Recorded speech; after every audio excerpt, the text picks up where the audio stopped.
रामपाल के धूर्त चेले का और एक वीडियो मिला, तो आइए पहले उस वीडियो को देख लेते हैं। उसके बाद रामपाल के चेले को जवाब दूंगा। और हमारा यहाँ आने का उद्देश्य ये है कि आज हम जानेंगे वर्ज का अर्थ आना होता है या जाना।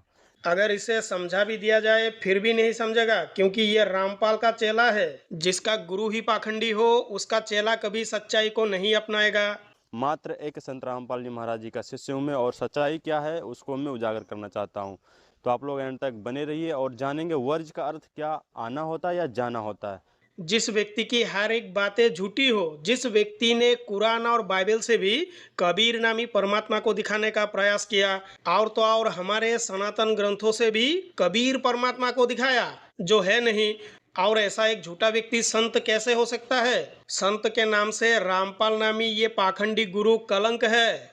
बाबा जी, आप जिसे मैं पूछूंगा इसे वर्ज गीता जी में बताया गया वर्ज का अर्थ आना होता है या जाना होता है। अगर मैं रामपाल के चेले को या रामपाल को सवाल करूं कि कुरान की अरबी आयत मुझे पढ़ के सुनाइए, तो रामपाल और रामपाल के चेले बिल्कुल ही नहीं पढ़ पाएंगे, क्योंकि उनको कुछ पता ही नहीं। ऐसे बहुत से लोग हमें भी मिल जाते हैं जिन्हें हम सवाल करते हैं कि इसका जवाब दीजिए, वो भी जवाब नहीं दे पाते। तो इसका मतलब ये हो गया कि हमारे सनातन धर्म की जो बातें हैं वो गलत है। और ये रामपाल के चेले कबीर परमात्मा के नाम से जो संत कबीर साहब है उनकी बानी को पढ़ के सुनाते हैं कि कबीर साहब ने ये कहा। अरे भाई, कबीर साहब तो अलग है ना, और जो आपका जो कबीर परमात्मा है जो कुरान और बाइबल में गाय मांस खाने का आदेश देता है उसकी बानी सुनाओ ना। उसकी बानी कहाँ है तुम्हारे पास? नया जो कबीर परमात्मा है वो तो जेल में है। देखिए, मैं तो जवाब दूंगा, परंतु रामपाल और रामपाल के चेले कहाँ मानेंगे? उनको ज्ञान गंगा पुस्तक बिकना है, पाखंड फैलाना है, लोगों को भ्रमित करना है। फिर भी मैं जवाब दूंगा। आइए रामपाल के चेले को आगे और सुनते हैं। आप परमात्मा ही हो, तब हमारा संसार में 21 ब्रह्मांड में है।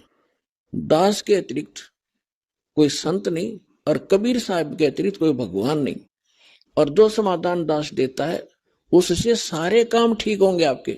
21 ब्रह्मांड में रामपाल नामी पाखंडी व्यक्ति के जैसा कोई धूर्त नहीं, और कबीर परमात्मा के जैसा कोई फर्जी परमात्मा नहीं। आइए आगे और सुनते हैं।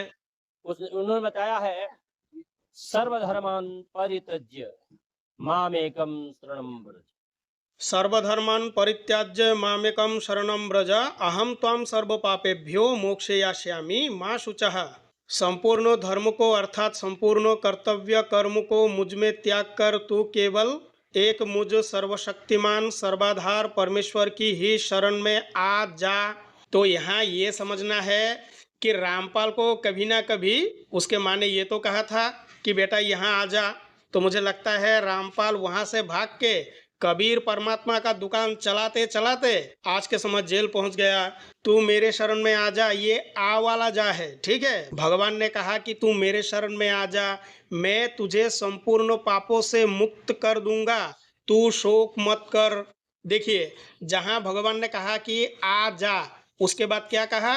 मैं तुझे संपूर्ण पापों से मुक्त कर दूंगा। भाई, तू मेरे शरण में आ जा, मैं तुझे संपूर्ण पापों से मुक्त कर दूंगा। जितने भी सनातन शास्त्र है सब हमारा है। भाई, रामपाल को किसने कहा व्यक्तिगत तरीके से दुकान चलाने के लिए? यहाँ जो भगवान ने कहा उसी को माना जाएगा, पाखंडी रामपाल की बात नहीं। तो ये आ वाला जा है, ठीक है। मेरी शरण में आ जाने से उस जीव का उद्धार हो जाता है, ये अक्षरों से सत्य है। गीता अध्याय नंबर 18 का ये 62 में कहा है कि हे भारत, सब प्रकार से उस परमेश्वर की शरण में जा। तो क्या वो कबीर परमात्मा हो जाएगा? हमारी भगवत गीता में कबीर परमात्मा कहाँ है? आज तक रामपाल ही भागते गए। भाई, इसी का जवाब नहीं है इनके पास। यहाँ जो भगवान ने कहा है तमेव शरणम गच्छ सर्वभावेन भारत तत्प्रसादात् परम शांतिम स्थानम प्राप्स्यसि शाश्वतम। हे भारत, तू सब प्रकार से उस परमेश्वर की ही शरण में जा। उस परमात्मा की कृपा से ही तू परम शांति को तथा सनातन परम धाम को प्राप्त होगा। तो क्या वो कबीर परमात्मा है? हमारे सनातन शास्त्रों से बस कबीर परमात्मा को दिखाओ पाखंडियों, फिर मैं तुम्हें देखता हूँ। बंधुओं, वीडियो को लाइक करें, शेयर करें और चैनल को ज़रूर सब्सक्राइब करें। धन्यवाद।